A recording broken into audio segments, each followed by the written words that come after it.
Ok, iniciamos entonces. Vamos a compartir, en este caso vamos a empezar la sesión. Empezamos con la sesión número 17. Ya empezamos, estamos trabajando ya con la unidad didáctica número 9, todo lo que es infraestructura natural en la gestión integral de los recursos hídricos. Y quería saber, ¿quién de ustedes pudo ver el video, por favor, y pudo ver podía explicarnos qué fue lo que detallaron en ese video? Por favor. ¿Lo han visto todos? ¿No lo han visto? Yo solamente he visto ahí que en el trabajo inicial solamente hay 5 personas que han hecho los comentarios y no sé si lo han llegado a ver todos, ¿no? Buenas tardes, José. Sí, el video sobre la seguridad hídrica. Sobre el video sobre lo que es infraestructura natural para la seguridad hídrica. Así es, así es. Y sobre el entorno que se gira en toda nuestra sociedad en base al agua, ¿no? Sí, y lo importante que es pues, poder conservar el recurso, ¿no? ¿Qué les parece si mejor recordamos un poco el video y lo comentamos después, sí? Está bien.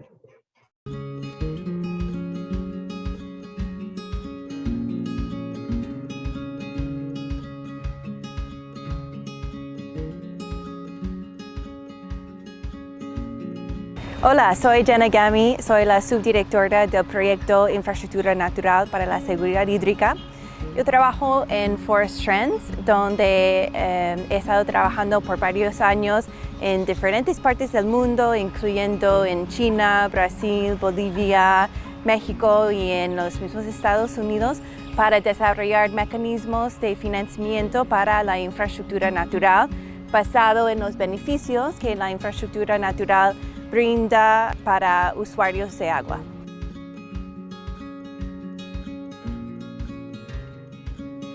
La infraestructura natural es un concepto que usamos para reconocer que la naturaleza y los ecosistemas no son cosas que son simplemente fuera de la sociedad, sino son activos que realmente brindan servicios que son importantes para la sociedad, desde las comunidades que viven en las partes más altas de las montañas hacia las ciudades como Lima, que está en la costa.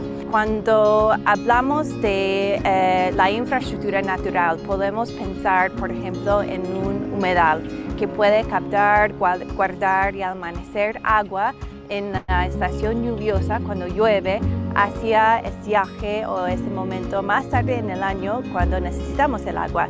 Igual como funciona un reservorio, otro tipo de infraestructura que los seres humanos construimos para hacer que podamos manejar el agua de la manera que necesitamos.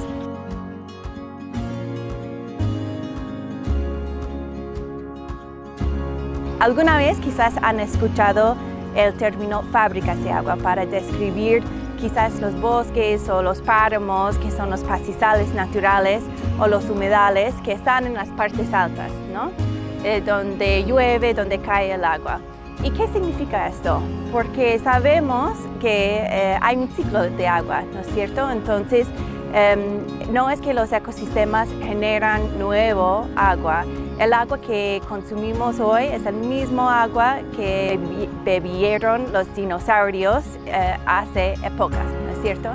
Entonces tenemos ese ciclo de agua, pero igual como la infraestructura construida o la infraestructura gris, en particular los suelos de esos ecosistemas juegan un rol muy importante para captar, filtrar y almacenar el agua cuando llueve hacia un tiempo más tarde en el año, cuando lentamente suelta el agua y así llega a nuestras quebradas, a nuestras plantas de tratamiento, a las partes de la cuenca o sistema hidrográfico donde podemos realmente usar el agua en el momento que necesitamos. Entonces, cuando pensamos en el ciclo de agua, donde tenemos en el mar, el agua está evaporando, llega a llover en las montañas, cae por las cuencas hacia un reservorio, una planta de tratamiento, hacia nuestras industrias o nuestras casas o los campos de agricultura. podemos pensar en cómo los seres humanos hemos construido esa infraestructura gris en esos momentos para hacer que ese ciclo de agua funcione de una manera que mejor responde a nuestras necesidades. Y una de las cosas que quizás no hemos reconocido o hoy en día no estamos reconociendo con la atención que merece es que el ciclo de agua no solo es regulado o apoyado por esta infraestructura gris que nosotros creamos, sino por millones de años también ha sido apoyado por la infraestructura natural. Por eso tenemos el milagro que haya agua en las quebradas, donde en partes del año cuando no está lloviendo. Si no fuera por el trabajo que hacen los suelos para que haya agua en septiembre, cuando solo llueve entre noviembre y marzo, no hubiera sido posible la civilización, la agricultura, todas las cosas que identificamos con la sociedad hoy en día. Pero con el crecimiento poblacional, con cambio climático, con expansión de agricultura, todas las actividades que ejercemos como sociedad, como seres humanos, para responder a nuestras necesidades, para nuestra economía, genera cada vez más presión sobre esos ecosistemas. Entonces se están degradando, estamos perdiendo esos ecosistemas y las funciones que son tan importantes para todo el sistema de agua a lo cual dependemos. De la infraestructura natural y también hablamos de la necesidad de reconocer su importancia con mantenimiento, con restauración y con la conservación que requiere en coordinación con los actores que viven en esas zonas, que conocen esos ecosistemas mejor y que interactúan con esos ecosistemas día al día. Entonces lo que buscamos son esas relaciones que permiten que los usuarios de agua que no son necesariamente en esos lugares de los ecosistemas puedan colaborar con las personas y comunidades que sí están en esas áreas para permitir que esa infraestructura natural realmente puede ser conservado y mantenido de la manera que todos necesitamos. Ahora les invito a averiguar en sus propias regiones qué está pasando con el ciclo de agua, cuáles son los riesgos hídricos que son más importantes para las ciudades, las comunidades, los agricultores en su zona. Entonces puede ser que en su región es más importante saber cómo podríamos mitigar el impacto de las inundaciones que son tan fuertes, en particular en época del Niño. O quizás son riesgos de sequía que están preocupando a la gente. O quizás es un tema de contaminación y hay que ver cuáles son las fuentes de la contaminación o si podría haber una manera de mejor filtrar y tratar el agua utilizando tanto plantas de tratamiento como otras soluciones de la naturaleza. Y les invito a averiguar qué están haciendo, si hay propuestas en sus regiones sobre cómo la infraestructura natural, justamente los ecosistemas de los bosques, de los humedales, de los pastizales altoandinos, que son los páramos o la puna, o si hay otras prácticas que son vinculadas con la infraestructura natural, como trabajo con los agricultores para mejorar su manejo de los suelos o reducir el uso de agroquímicos para reducir la contaminación. Les invito justo para averiguar, a preguntar, investigar qué está pasando, cuáles son las propuestas para ver en qué medida estamos reconociendo o no la infraestructura natural que está haciendo trabajo importante para manejar esos riesgos hídricos y qué más se podría hacer. Ok, ya una vez que hemos visto el video, podemos opinar sobre el tema. A ver qué opinamos sobre lo que ha dicho en este caso. Buenas tardes, profesor. Buenas tardes. Sí, definitivamente el tema de infraestructura natural y en este video ya empieza a conceptualizarlo como un activo, ¿no? Un activo que ¿no? Que lo reconoce como parte de un ecosistema que brinda inclusive un servicio ecosistémico. En nuestro caso, el servicio ecosistémico de regulación hídrica. Y hablamos de recurso, ¿no? Porque ya conceptualiza un activo con valor, ¿no? Que puede poseer, ¿no? Inclusive generar un beneficio hasta en el futuro, teniendo proyección en el futuro. Se hablaba de fábricas de agua, ¿no? Se hablaba de los páramos, de los bosques, y también la necesidad de conservarlos, ¿no? De mantenerlos, teniendo en el contexto del crecimiento poblacional, los problemas de cambio climático y las presiones antrópicas que puedan conocer. Y referente a la pregunta, ¿no? ¿Qué estamos haciendo? Y si estamos identificando proyectos aquí para nuestra cuenca, definitivamente que sí, ¿no? El plan de gestión ha identificado un programa de infraestructura natural y siembra y cosecha de agua, ¿no?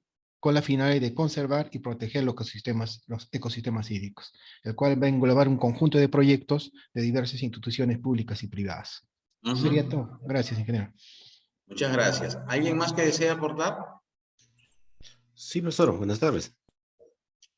¿Cómo estás? Buenas tardes, no. Sí, es interesante lo que expone, ¿no?, la especialista, pero sin embargo creo que también hay que balancear entre sectores donde hay bastantes recursos hídricos, donde hay bastante infraestructura hidráulica natural, y sectores donde hay pocos recursos y muy poca infraestructura natural. Entonces,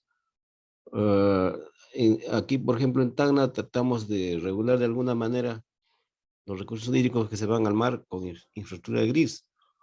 Y la infraestructura natural es cierto que aporta y apoya, digamos, a antes para poder, de alguna manera regular de acuerdo a las demandas hídricas. Entonces,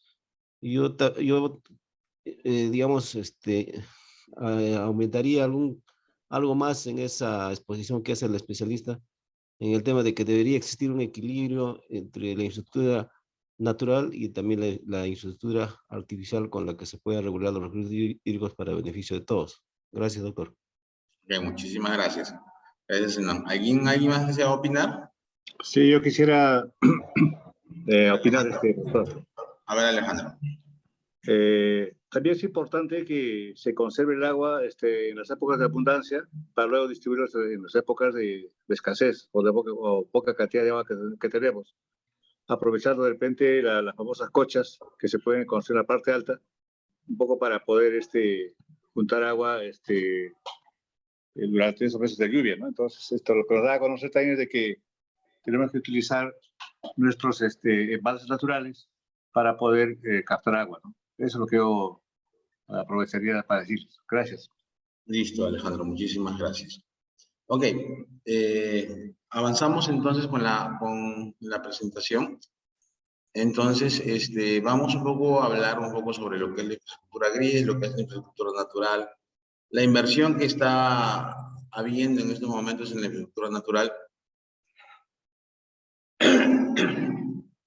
los indicadores y beneficios y las limitaciones que podemos hacer y que podemos contribuir. Empezando un poco sobre lo que es la infraestructura gris, ¿no? La infraestructura gris es la infraestructura que desempeña un papel muy importante dentro de lo que es el desarrollo de todos los países, ¿no? Es lo que mayormente todos venimos trabajando, ¿no? Mayormente lo que son la construcción de reservorios, construcción de canales, de tuberías y todo lo demás. Entonces, todo aquello que necesita algún tipo de, digamos, de inversión un poco más fuerte, digamos, que cualquier otro tipo de infraestructura, debido a que los gastos que se dan ahí son muy fuertes, ¿no? Hay que tener en cuenta de que todos practicamos hasta cierto punto lo que es el tema de la construcción, ¿no? Todos construimos y trabajamos lo que es la infraestructura gris. Y muchos apostamos por este tipo de infraestructura para poder resolver problemas, pero no es, digamos, la solución final o la única solución. Yo creo que debemos también ya empezar a ver lo que hemos visto temprano, lo que es la infraestructura natural o infraestructura verde, ¿no? En este caso, la infraestructura natural y la infraestructura verde son espacios naturales que conservan los valores y funciones de los ecosistemas, proveyendo servicios ecosistémicos. Ya lo dijo también temprano en el video la persona encargada, en este caso, de ese proyecto, que en este caso los ecosistemas ya se están viendo como un bien, ¿no? Un bien común, ¿no? Y nosotros estamos teniendo pérdida más que todo en este tema de infraestructura natural, más que todo en su gran mayoría y casi siempre por intervención del hombre, ¿no? Por ejemplo, los grandes glaciares que teníamos se van poco a poco perdiendo, ¿no? Y se van perdiendo más que todo por el cambio climático. Y el cambio climático sabemos muy bien que es por por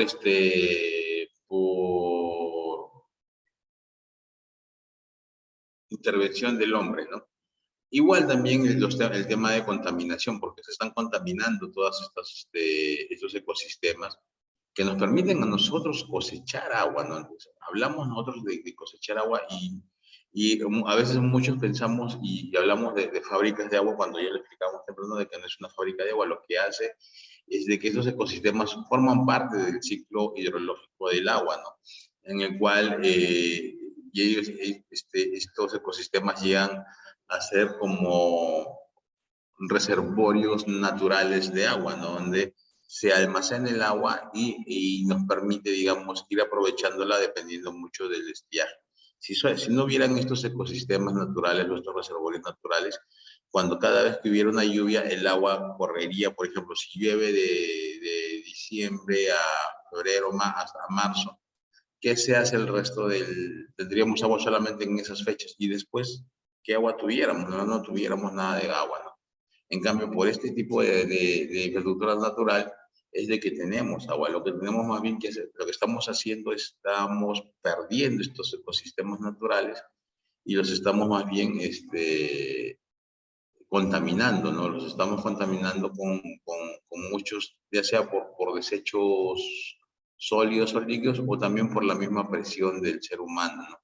A veces algunos bosques, bofedales, matorrales, están siendo, digamos, reemplazados en este caso por áreas para vivienda, por áreas de cultivo, que no nos permiten, digamos, almacenar el agua de esta manera.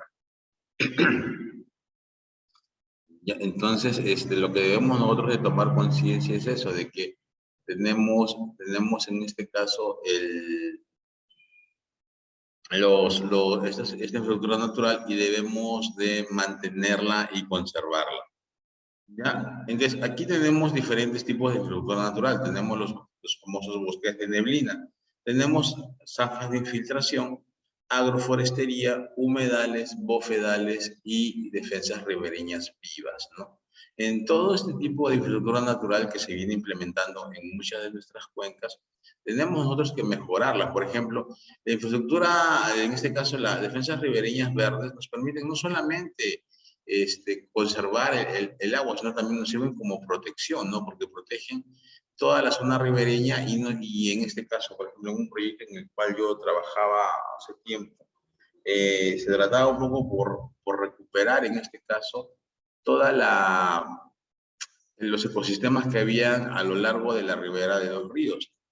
Aquí en el caso del río Yapatera, un poco conversando dentro del tema del diagnóstico, pudimos conversar con muchos pobladores de la zona en el cual nos decían de que este tipo de vegetación que existía antes dentro de la ribera de los ríos, a ellos los protegía de inundaciones que podían haber o del golpe fuerte del agua.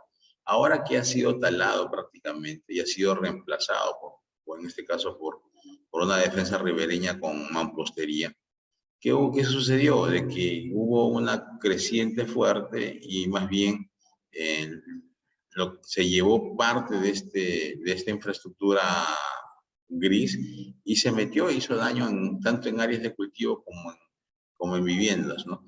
Entonces, al tener este bosque, lo que hace es disminuir el golpe del agua y disminuir en este caso el problema que puede haber de inundación. De hecho, que va a haber un poco de inundación, pero no con la intensidad o magnitud que hubiese habido si que no hubiera algún tipo de vegetación protegiendo la zona. Entonces, el tema no solamente de la infraestructura natural es para captar y conservar el agua, sino también es para por temas de protección, en el tema para proteger ante futuras crecientes, inundaciones que puedan haber. La inversión para lo que es infraestructura natural ha ido aumentando, ¿no? Ya muchos gobiernos, personas ya han ido, digamos, mejorando en este caso el tema de inversión para lo que es la infraestructura natural. Como vemos aquí, ha habido un aumento de la inversión de la infraestructura del año 2012 al 2015 prácticamente en casi 20.000 millones de dólares, lo que está haciendo de que en este caso la infraestructura natural vaya tomando fuerza y pegada dentro de lo que es una manera de conservar, mejorar o captar agua para lo que es la gestión integrada de los recursos hídricos y para mejorar la seguridad hídrica dentro de una cuenca. Aquí podemos nosotros comparar los costos de intervenciones, en este caso entre verdes y grises. ¿Cuál ha sido el costo en dólares por metro cúbico? Ya, para la intervención verde y gris. Si nos damos cuenta, hay más intervenciones en el tema de infraestructura gris. Hay solamente pocas intervenciones, 3 intervenciones específicamente en lo que es infraestructura verde, pero sus costos, si se dan cuenta, están por debajo de los costos, en este caso, por infraestructura gris. Hasta cierto punto es más económico hablar de infraestructura verde que hablar de infraestructura gris, ¿no? Y cumplen los mismos objetivos.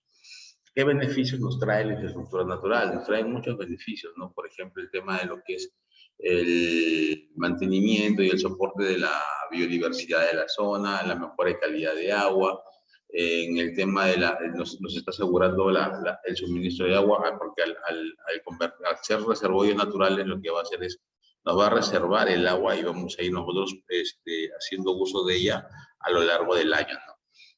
Nos ayuda también, como ya les había comentado, a controlar el impacto de eventos naturales, por ejemplo, en las zonas bajas. Si sembramos o reforestamos la zona de ribera, cuando haya un golpe de agua, esta reforestación va a hacer de que el agua se contenga o calme su fuerza de tal manera que no genere muchos daños, ¿no? También puede ganar algún tipo de beneficio social y ambiental.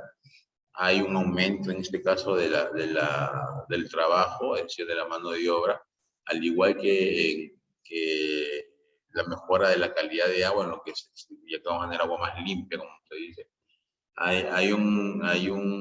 Indirectamente hay una participación, en este caso, de la mujer, que nos ayuda, en este caso, a salvaguardar la seguridad hídrica dentro de una cuenca. En el tema también de lo que es en el tema cultural, ¿no? Porque estos ecosistemas al final son muy cotizados para hacer visitas turísticas y todo lo demás, y ahí se le puede generar un ingreso adicional, ¿no? Nos ayuda también a aprovisionar el agua hacia las partes más bajas, o en este caso dentro del transcurso de la cuenca. Nos ayuda a regular y controlar la erosión del suelo, ¿no? Eso es lo que nos permite en este caso todo lo que es la infraestructura natural. Ya, ¿qué ejemplos tenemos, no? Hay que tener en cuenta de que tenemos la infraestructura natural, sus funciones, sus servicios y los valores. Por ejemplo, en el caso de la Puna, ¿no? Lo que su función es la de protección de suelos y también la infiltración de agua, ¿no? Y también en este caso, como protección de suelos, nos permite hacer un control de la erosión y deslizamientos, y también nos permite hacer una purificación, un filtrado de agua. Y los valores y beneficios que tiene, en este caso, es un riesgo reducido ante posibles daños de erosión.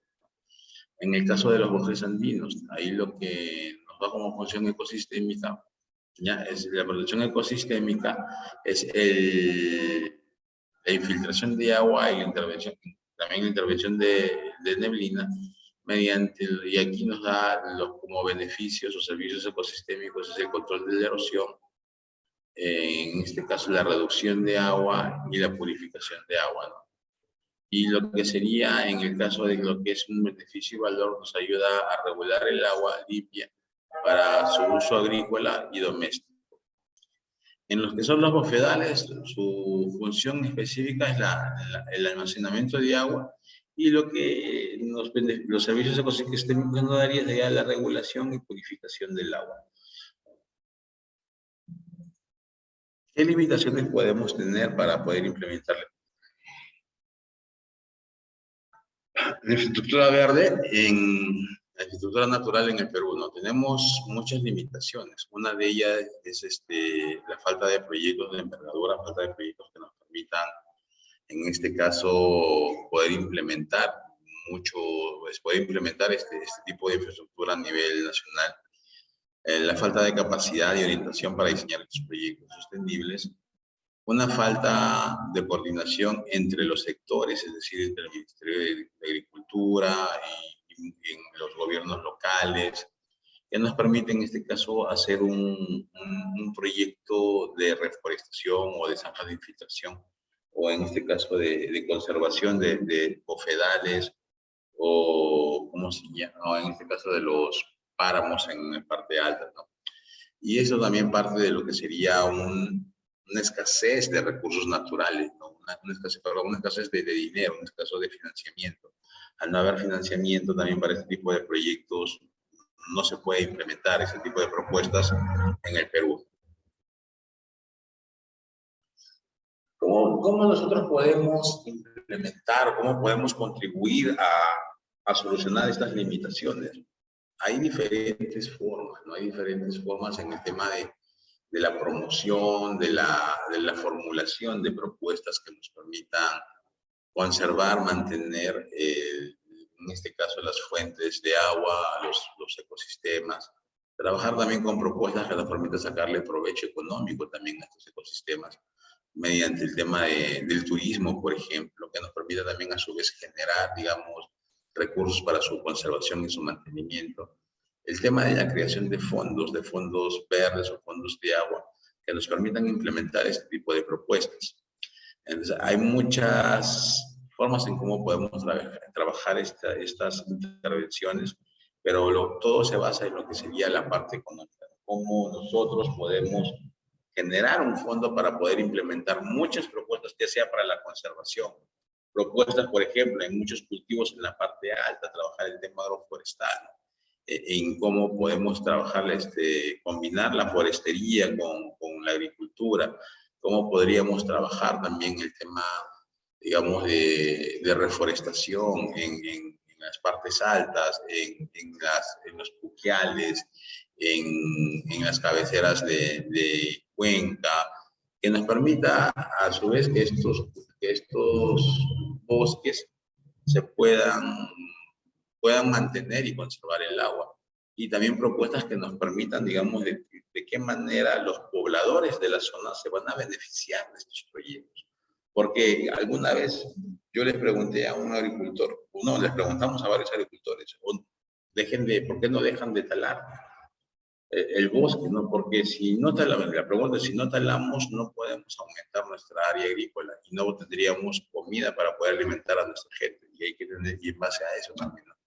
¿En qué manera nosotros le podemos decir a una persona en la parte alta, oye, no tales, pero no le damos ninguna alternativa ante su necesidad, ¿no? Ante la necesidad de poder generarse recursos para ellos y poderse alimentar? Entonces, ¿cómo podríamos hacer? Y ahí viene lo que vamos a hacer la siguiente sesión, en lo que serían los pagos por servicios ecosistémicos, porque ellos al final estarían generando un servicio que nos está brindando el ecosistema y debíamos de pagar por ese servicio. Esa es una. Y la otra también es el tema, por ejemplo, con los bosques y la reforestación, empezar a ver ingresos como son los bonos de carbono, ¿no?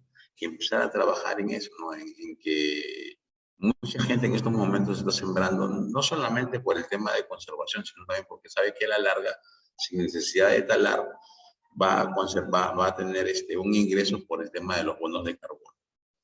Ok. Si tuvieran alguna pregunta hasta aquí, por favor, algún comentario. En la cuenca del Caplina, Locumba Caplina, ¿qué hay? ¿Qué tipo de infraestructura tenemos? Infraestructura natural. ¿Existen páramos, puquiales? ¿Qué tenemos en esta zona? De manera tenemos tenemos la laguna de Pericota, que es un vaso regulador natural, ¿no? Que por los años de uso inclusive estaba a punto de colapsar, porque no había... ¿Y qué no se cumplió con... ¿Perdón? ¿Y qué estamos haciendo por conservarlo o mantenerlo? Se está afianzando Aricota, que no es la capacidad que se debería afianzar, pero sí se ha recuperado de lo que tiene una capacidad de más de 800 millones de metros cúbicos, ha bajado a 160, 170, ahora estamos en 230 más o menos, se está recuperando en algo, pero porque eso lo explota Jesús directamente para producir energía eléctrica, y en la parte baja, Locumba e Ite aprovechan de las aguas para hacer su irrigación. Sí, y hay que tener en cuenta de que no solamente es el tema, hay que ver de qué forma también mejoramos todo el sistema forestal dentro de la zona. Dime, César. Sí, el tema de la infraestructura natural definitivamente es un tema muy importante en la actualidad. Tengo la oportunidad de estar trabajando en estos proyectos de control de inundaciones y están siendo incorporados ya en las estrategias, en los planes de acción para poder contribuir y mitigar los eventos extremos.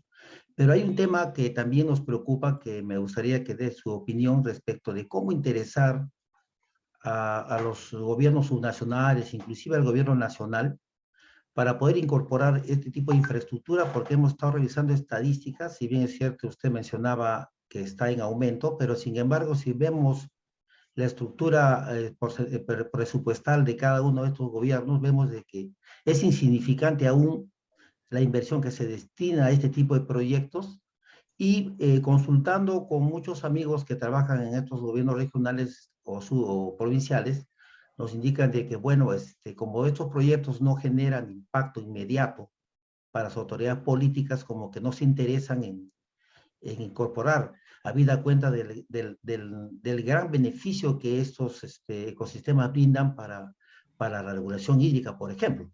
Entonces, me gustaría su comentario, profesor. Sí, lamentablemente, como tú lo has dicho, César, muchos gobiernos locales, cuando establecen algún tipo de infraestructura o construcción de algún tipo de, es más lo que buscan es un beneficio político que un beneficio, en este caso global, de toda la población. Lo hemos dicho, el tema, por ejemplo, el tema de a un político más le va a interesar una carretera bien construida o mal construida en algunos casos que sembrar de árboles en una zona adecuada donde no lo pueden ver, por último, porque lamentablemente todos nuestros puntos o todas nuestras fuentes de agua, ecosistemas que nos producen agua, están en zonas hasta cierto punto inaccesibles que no lo puedes ver al final, ¿no? Entonces, no, para ellos no es como se dice, no es un voto ganado, ¿no? Entonces, porque nadie lo va a ver. Y por último, la misma capacitación. A veces uno aplica, va a los gobiernos locales y le quiere vender un curso de capacitación. Dice, no, porque eso a mí no me genera ningún tipo de impacto político con mi población. Y ese es, entonces, cuando yo digo de que va un aumento en el tema, digamos, entre la infraestructura natural, no lo estoy diciendo a nivel de Perú, sino te digo a nivel de todo lo que es Latinoamérica, de todo lo que es el mundo, ¿no? Entonces, en este caso, Europa está, como se dice, muy por encima de nosotros, y ellos conservan sus ecosistemas y le sacan provecho en todo, ¿no? Le sacan provecho en tema de agua, le sacan provecho en tema de suelo, y en tema turístico también, porque mucha gente va y prefiere irse a pasar un fin de semana y paga por ese servicio. Yo les comento una experiencia que vi en Cuenca, específicamente. Y en Cuenca, en la parte alta, existen los páramos, y en lo cual tiene también infinidad de lagunas, ¿no? Tanto así de que esto lo ha cogido el gobierno local, lo ha cercado, todo esto está protegido totalmente, y si tú quieres entrar a caminar por este punto, hay caminos y hay senderos, ya, tú pagas por ese servicio.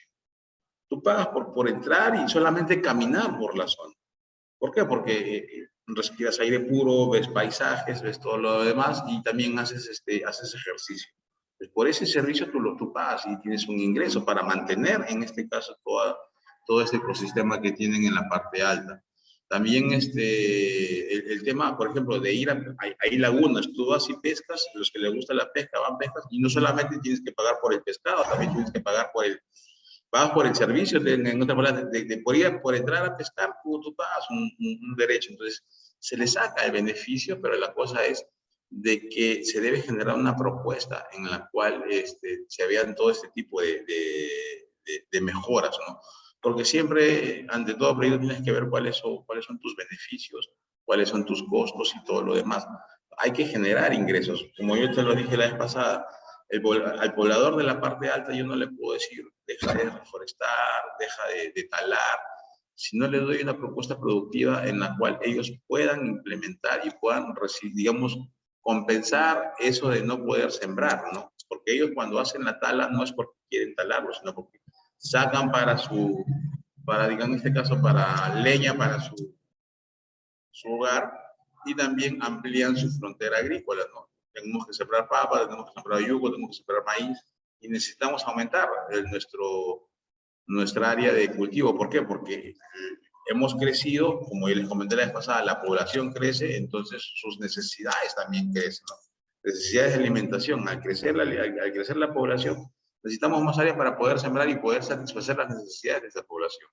Entonces, esas cositas tenemos que ir viendo, ir tocando cada vez que tratemos de implementar este tipo de proyectos en cada zona, ¿no? En cada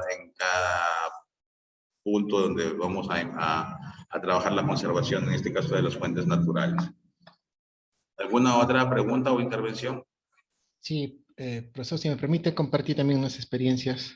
Dime, César. Primero, atendiendo a su consulta, ¿no? Los ecosistemas que existen en Tacna, ¿no? Nosotros hemos identificado bosques de queñuales, bosque de carso, tolares, bofedales, ¿no? Lomas hasta tilanciales. Y el ecosistema más impactado por el producto de las actividades antrópicas y también por el tema del cambio climático, están el tema de los bofedales, ¿no? En toda la cabecera de Cuenca tenemos alrededor de 12.822 hectáreas de bofedales. Ahí están los bofedales de Ancomarca, Alto Perú, Candarave, Chiluyo, ¿no?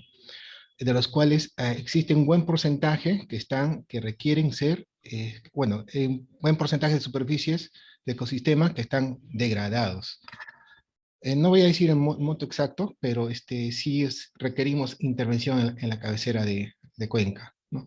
Ahora, respecto a los queñuales, que es otro ecosistema que tenemos identificado, bosque de queñuales, los famosos polilepis, al año 2021 hemos hecho un inventario de 31.000 hectáreas, ¿no? de zonas de bosques. De esas 31.000 hectáreas, para el plan de gestión hemos, al menos estamos planteando llegar a 100.000 hectáreas de reforestar en el horizonte de mediano a largo plazo, ¿no? Es una meta que hemos planteado en el plan de gestión. ¿Aló? Sí. Sí, pero aquí va el comentario. Nosotros como Consejo de Cuenca ¿Podría llamarme un ratito porque estoy en una reunión? Sí, como decía el profesor, como Consejo de Cuenca hemos realizado diversas articulaciones con instituciones públicas, como el caso de MINAM, SUNAS, Sierra Azul, EPS, ¿no? Para desarrollar proyectos de infraestructura natural con este enfoque, ¿no? Con el enfoque de garantizar o buscar o adecuar los servicios ecosistémicos de regulación hídrica. Iniciamos las jornadas de capacitación como consejo, ¿no? Hicimos la capacitación inclusive a los técnicos de las municipalidades, pero al momento de elaborar las fichas de los proyectos, los IOAR que se les pidió en esa oportunidad, estas instituciones, principalmente locales, no le prestaron atención o no le dieron la debida prioridad para desarrollar estos proyectos. A pesar de que nosotros teníamos una fuente de financiamiento seguro, que en esa oportunidad era MINAM y Sierra Azul, ¿no? Más que nada Sierra Azul, el programa de Sierra Azul. En ese sentido, no hay, en otras palabras, no hay decisión política, como siempre lo comentaba el ingeniero Estrada, ¿no? De las autoridades para emprender ese tipo de proyectos. Motivo por el cual no nos hemos quedado así tranquilos, a través del Consejo Regional, estamos promoviendo una ordenanza regional para que se implemente una política regional de infraestructura natural y también se implementen los proyectos contemplados en el Plan de Gestión de Recursos Hídricos. ¿no? Esa ordenanza regional ya está gestando y al final va a ser un respaldo para que los responsables de las OPIs y las unidades formuladores se agarren de ese tipo de proyectos y que en la práctica aterricemos en proyectos palpables, ¿no? Vinculados a infraestructura natural. Solamente esos dos comentarios, profesor, para darles el contexto y qué se viene haciendo aquí en Tacna. Gracias. Sí, listo, César. Entonces ya estamos cogiendo algunas partes de lo que es el tema del trabajo de grupo. Vamos a pasar mejor al trabajo de grupo. Vamos a ver antes un pequeño video para poder reflexionar sobre el tema. Y en el trabajo de grupo lo que vamos a hacer es lo siguiente. Vamos a responder 3 preguntas. La primera es, ¿qué infraestructura natural conocemos en nuestra cuenca y cuál es su estado? Había que definir, no solamente decir, existen bofedales, sino también hay que decir en dónde están estos bofedales y ver en qué estado están. Están en extinción, están siendo conservados, están en forma regular, buena, mala, ¿no? ¿Qué tipo de infraestructura podemos? La segunda pregunta es, ¿qué tipo de infraestructura natural podemos implementar en la cuenca? Igual, ¿no? También había que definir qué tipo de infraestructura y dónde podemos implementarlo, porque no todo siempre va a ser, en este caso, en el mismo sitio, ¿no? Por ejemplo, si yo voy a trabajar temas de reforestación, digo, mi propuesta es trabajar reforestación en la parte alta de la cuenca, en esta zona, que es una zona adecuada, ¿ya? Y trabajaríamos con, en este caso, árboles forestales nativos, que pueden ser tal o tal variedad, o árboles forestales exóticos, que pueden ser de tal o tal variedad. Y por último, la última pregunta sería, ¿por qué es necesario implementar propuestas de infraestructura natural en su cuenca? Entonces, ¿cuál es la importancia? ¿Por qué queremos hacerlo? ¿Para qué lo vamos a hacer? ¿No? Esas 3 preguntas serían las básicas a trabajar. Y lo que sí tendríamos que ver más que todo es el tema de infraestructura que conocemos, dónde están ubicados, igual, dónde podríamos nosotros ubicar una propuesta para lo que es una infraestructura natural y definir también por qué es necesario hacerlo, ¿no? Vamos a darle Profe. ¿Aló? Sí. Profe, antes de iniciar estas preguntas, también sería importante puntualizar de que la mayor parte de infraestructura natural que estamos hablando se encuentra dentro del ACR Vilacota-Maule. Entonces creo que todos los proyectos, todo lo que nosotros hagamos en bien de esa infraestructura natural, tendría que ser canalizado por el ACR Vilacota-Maule, porque tiene su propia normativa, tiene su propia, digamos, camino para poder atenderlos. No sé, un comentario sobre ese tema. Gracias. Ok, yo creo que sí había que definir, bueno, no conozco realmente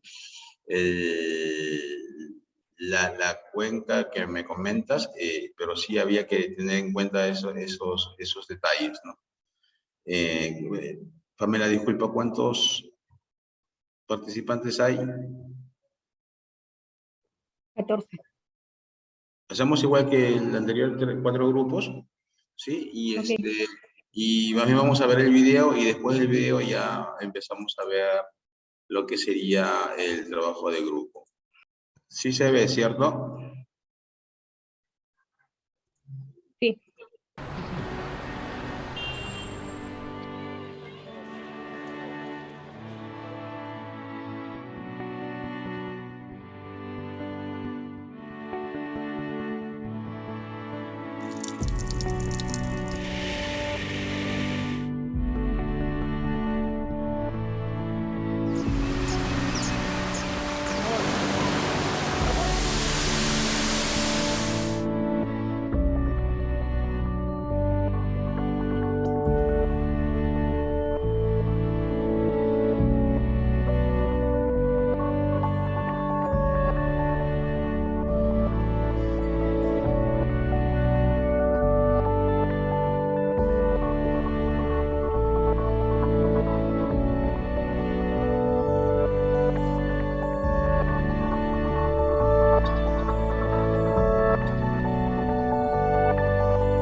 Ok, entonces tenemos en estos momentos, vamos a pasar a la sala de grupos y por favor vamos a tener 35 minutos para trabajar las 3 preguntas y cualquier duda yo voy a estar pasando por cada grupo para poder resolver la duda que puedan tener, ¿ok? Pasamos por favor, a ver, Carlos, ¿tienes alguna pregunta? Sí, una consulta, bueno, una duda, ¿no?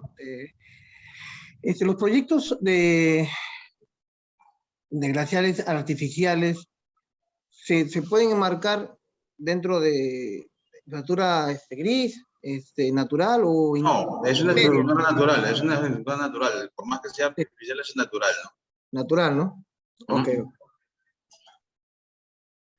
Ok, Pamela, pasamos entonces a los grupos, por favor.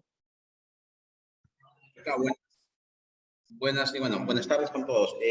Vamos a iniciar ya con el trabajo de grupo, por favor.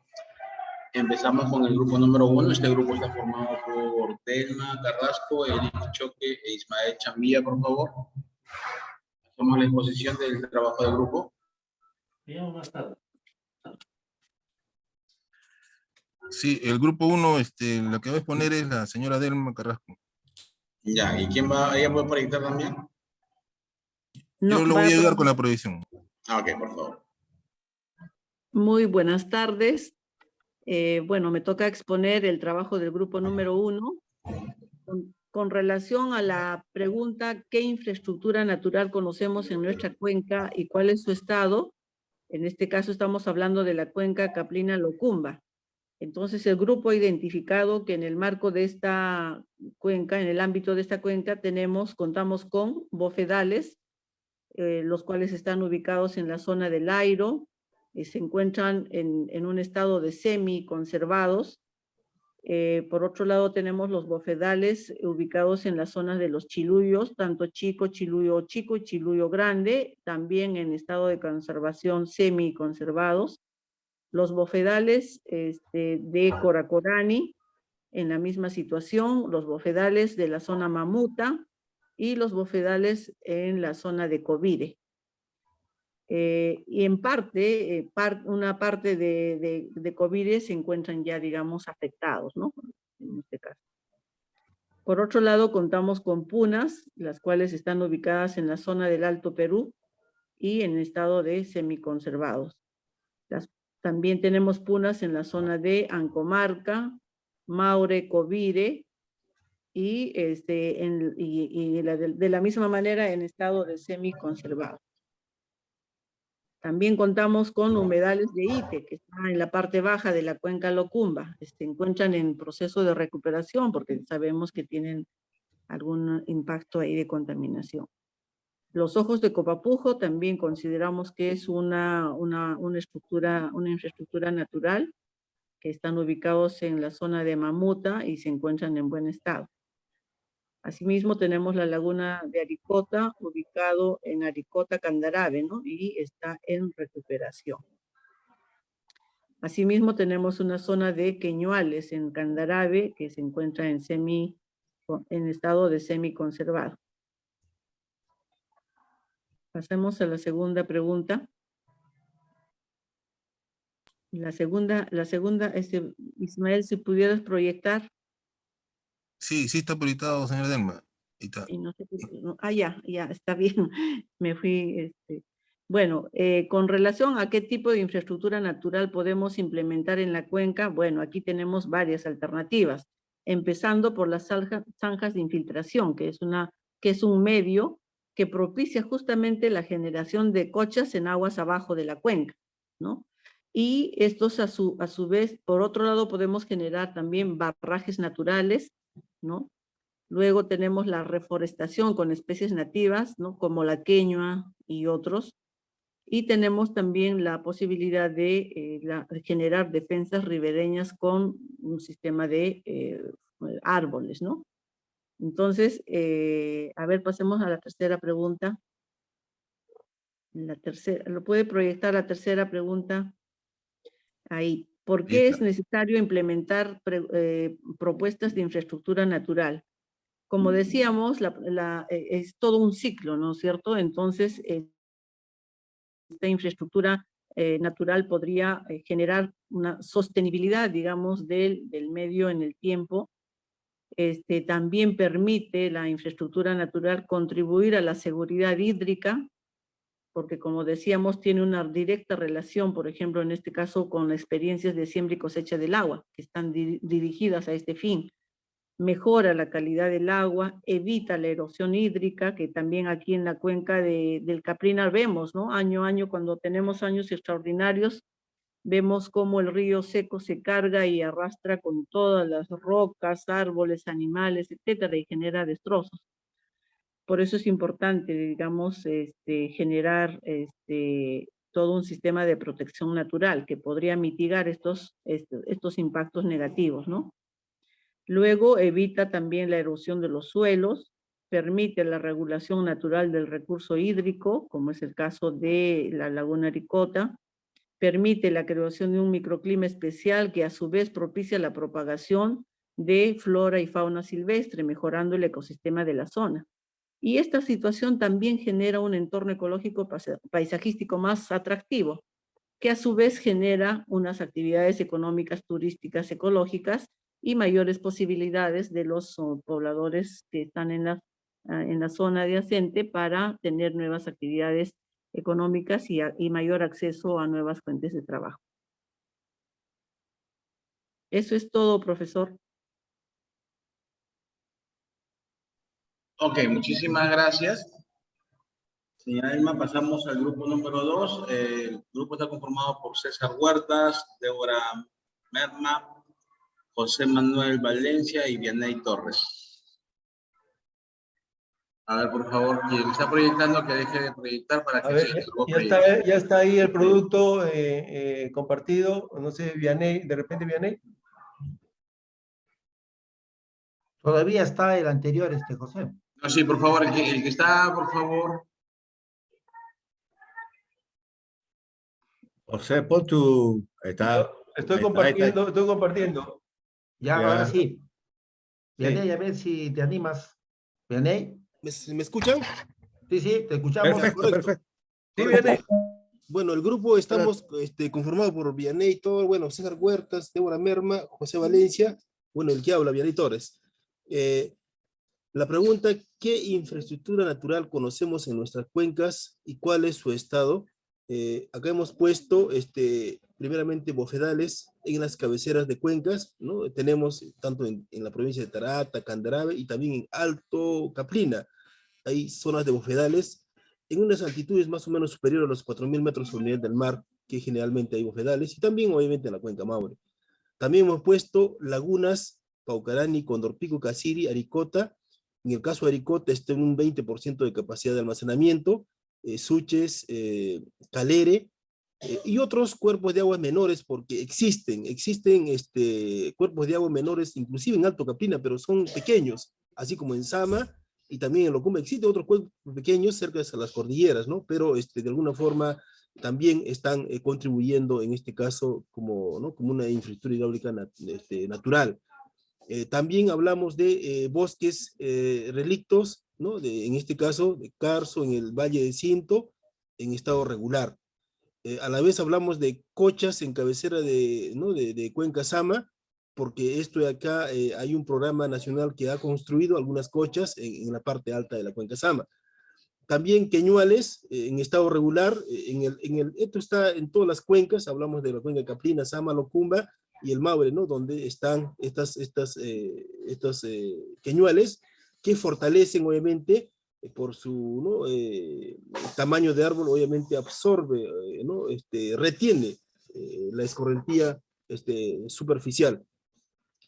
También Cerfor ha identificado superficies queñuales, bueno, lo mismo, 8,5 kilómetros. En este caso está hablando acá de que en la obra vial de la carretera Colpa-La Paz ha depredado, se puede decir, en ese trayecto queñuales, que de alguna forma obviamente está identificado también.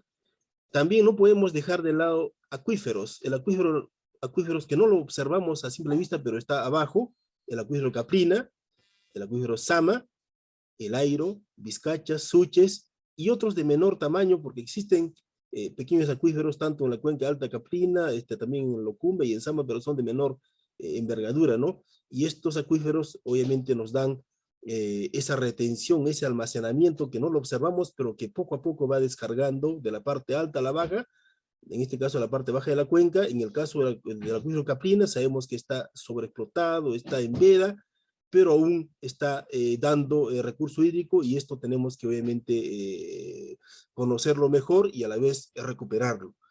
Sistema de andenería, también podemos hablar acá de que obviamente ancestralmente siempre había el hábito de hacer andenes en las cuencas de Caprina, Zama, Locumba, principalmente en las partes altas, donde obviamente esa andenería ha permitido obviamente una retención del agua, especialmente en época de lluvias y en tiempos de riego también, y a la vez hay intervención de andenes, ¿no? También en este caso los agricultores y también otros programas, ¿no? de nacionales y o privados también fomentan la recuperación de andenes, en este caso se puede decir un estado regular. Pasamos a la segunda, por favor. Aquí vemos la construcción, qué tipo de infraestructura natural podemos implementar en la cuenca. Hablamos primero de la construcción de zanjas de infiltración para retención de la escorrentía superficial de lluvias, tanto en la cuenca Caprina, Zama, Locumba, y incluyendo el Uchusuma y lo que es el Maure también. Construcción de cochas para la recarga hídrica. También hablamos un poco en este caso de la valoración de la huella ecológica. Es como decir, si en algún lugar hacemos una extracción, hablaba nuestra compañera Débora de que en este caso, si sacamos, por decir, una energía geotérmica, esto debe de alguna forma, cómo esto repercute, ¿no? en esta energía, de alguna forma, en algún lugar se va, obviamente, en este caso puede ser agricultura, lo que es, ¿no? En otro lado, pero igual, de alguna forma, esta valoración tenemos que tener en cuenta como una huella ecológica. En la construcción de terrazas es importante, permitiendo la regulación de los flujos de escorrentía, ¿no? Estas terrazas que nos pueden retener y van a disminuir a la vez la erosión de suelos, y va a favorecer también la infiltración y por ende obviamente esta recarga de toda la cuenca, y que va a ir obviamente dando el agua en los meses de menor cantidad, como es el mes de estiaje. Amanteo o amunas, derivación de agua desde las quebradas o un río a un punto de infiltración, captando agua de lluvias y utilizarlas en épocas de estiaje, ¿no? Desviarlas del río y de alguna forma en un punto de infiltrarlos, ¿no? en otro sector que sea más favorable para infiltración, y eso obviamente va a repercutir en la parte baja de la cuenca. A la vez también podemos hablar la clausura de pastos y praderas, recuperación de áreas degradadas por sobrepastoreo, cerrando un área y pradera ubicada en la cabecera de cuenca. Esto es como decir los ahijaderos. Si está de algunas zonas hay muchos pastoreo, se puede de alguna forma delimitar y para que se recupere, ¿no? Y a la vez ir progresivamente también rotando para que obviamente no existe el sobrepastoreo. También podemos hablar de la explotación de energía geotermal para implementar áreas verdes de pastoreo, ¿no? Porque tenemos energía, obviamente, en Tacna y en el Perú hay, obviamente, bastantes recursos geotermales que tranquilamente nos pueden ayudar, ¿no? Obviamente, para tener, también implementar áreas verdes para pastoreo.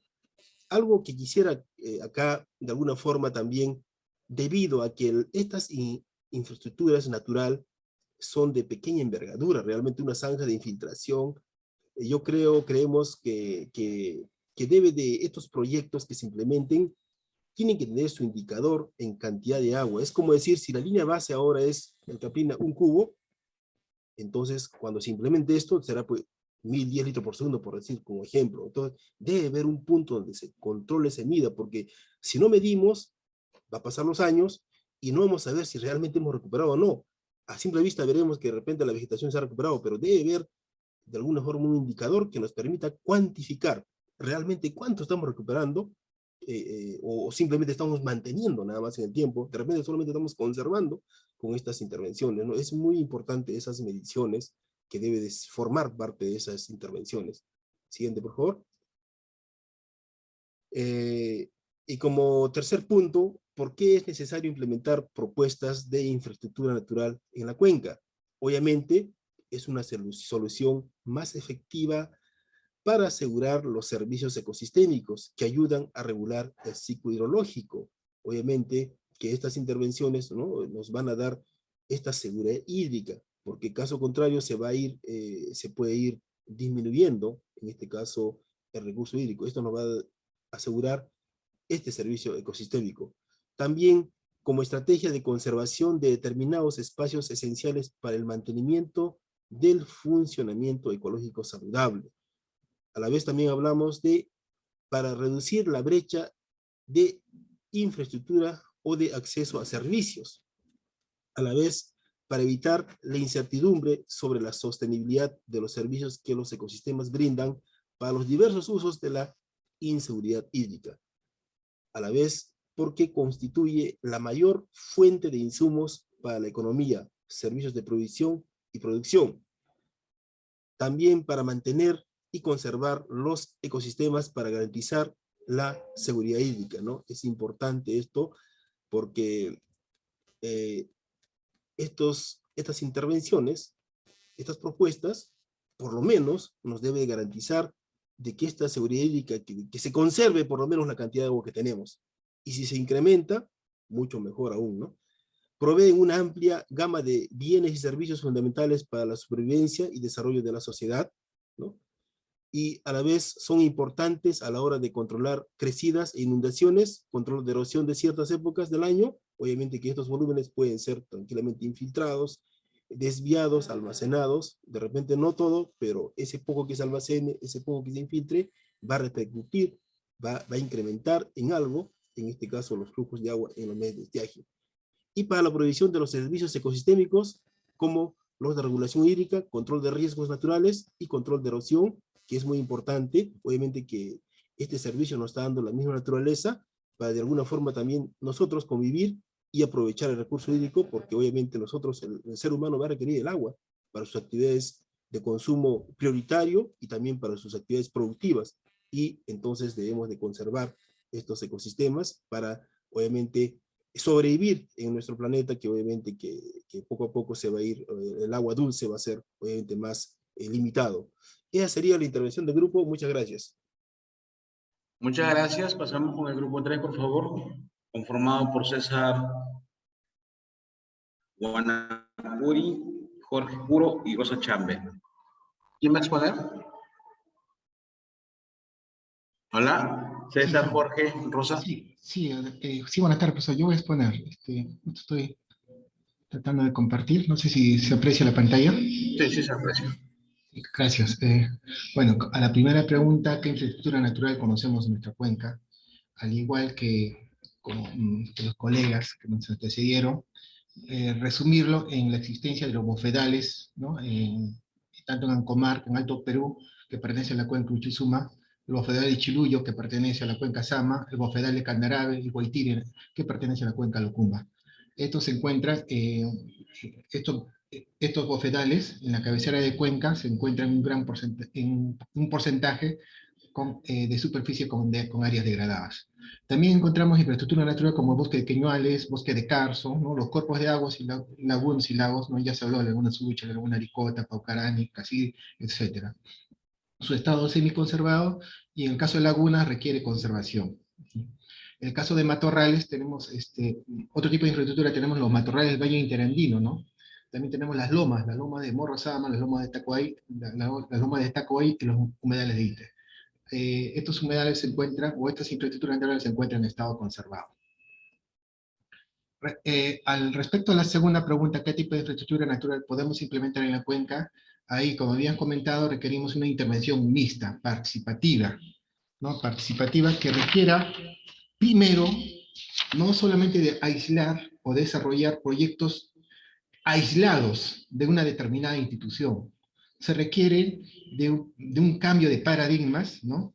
Donde se logre articular la participación pública y privada mediante alianzas estratégicas, se planteen diversas soluciones que tranquilamente pueden ser encaminadas por el Consejo de Recursos Hídricos a través de la Autoridad Nacional del Agua, con participación de las diferentes instituciones públicas y privadas, como el caso de la cuenca caprina.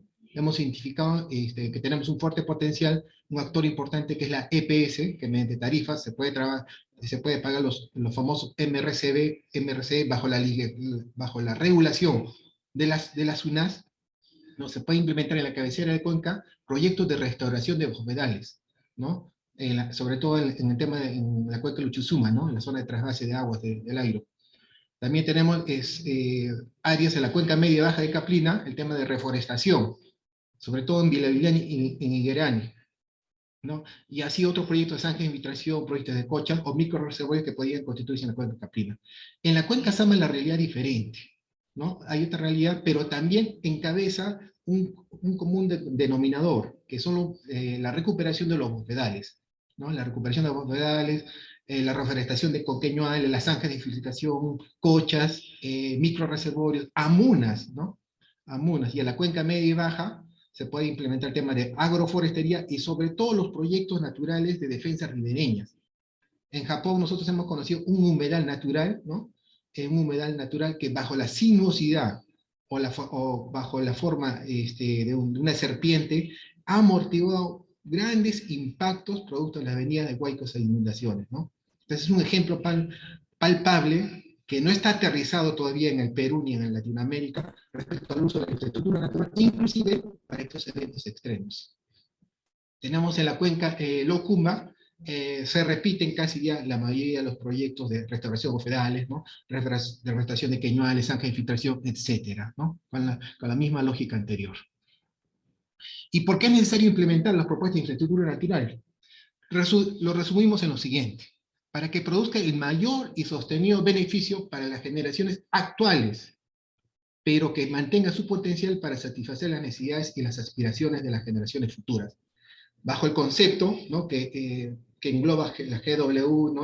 Ustedes también nos enseñaron, bajo el concepto de conservar, recuperar, mantener, restaurar los ecosistemas de regulación para un uso sostenible. Ese es el fin principal, la visión, o sea, dónde se va a apuntar. No solamente traer garantizar agua para la población, sino que ya pensando en el futuro y garantizar las necesidades futuras. Para contar con servicios ecosistemas de control de erosión, lo que buscamos de esta infraestructura natural es los beneficios que como servicio, como ecosistema nos dan hacia la comunidad, hacia la población, ¿no? Resaltan el servicio ecosistémico de control de erosión de suelos, el servicio ecosistémico de deslizamientos, de regulación del agua, sobre todo para época de estiaje, el servicio ecosistémico de purificación y producción de agua, que aún no es explotado en su máxima plenitud hasta la fecha, ¿no? Todo se basa en ideas, nomás hasta el momento. Y otro beneficio que nos brinda la infraestructura evidente es mejorar la disponibilidad de recurso hídrico, mejorar la calidad de recurso hídrico, complementa la infraestructura gris, y todo eso en conjunto pensamos, aparte de la infraestructura natural, aparte de como servicio ecosistémico, pensamos en mejorar la calidad de vida de los contribuyentes. Y lo hemos resaltado también en amarillo, para que se entienda que no solamente es ecosistema, sino que hay que ver también la integración, ese beneficio que aquellos pobladores que están asentados en la parte alta logren beneficiarse directamente de estas acciones, ¿no? Que se emprende desde la cuenca alta, desde la cuenca baja, calificados como retribuyentes. Eso sería todo, profesor. Gracias. Bien, muchísimas gracias. Pasamos con el grupo 4. Está conformado por Alejandro Estrada, Carlos Cambillo, Martín Elescano y Zenón Pacoricona. Zenón, ¿proyecta Zenón? Zenón, ¿proyectas? Sí, en eso estoy. Ya está. Ok. Bueno, el grupo integrado Sí. por Zenón Pacoricona, Carlos Cambillo, Alejandro Estrada y Martín Elescano. Sobre la primera pregunta: ¿qué infraestructura natural conocemos en nuestra cuenca y cuál es su estado? Los bofedales de Alto Perú se mantienen en buen estado porque las aguas derivadas de la presa Paucarani transitan por ella hasta llegar al canal de Luchumal. Los bofedales de Guaitiri están en regular estado por un posible desequilibrio entre el agua superficial y el agua subterránea. La laguna de Icota, por el aprovechamiento desmesurado en el pasado, actualmente presenta la cuarta parte de su volumen y se encuentra en proceso de recuperación. Los propietarios de Mamaraya, Jaruma se encuentran en buen estado, ya que existe un uso responsable, razonable en su explotación, por cuanto hay convivencia entre camélidos y suris en estos humedales, ¿no? Y con muy buenos índices de población.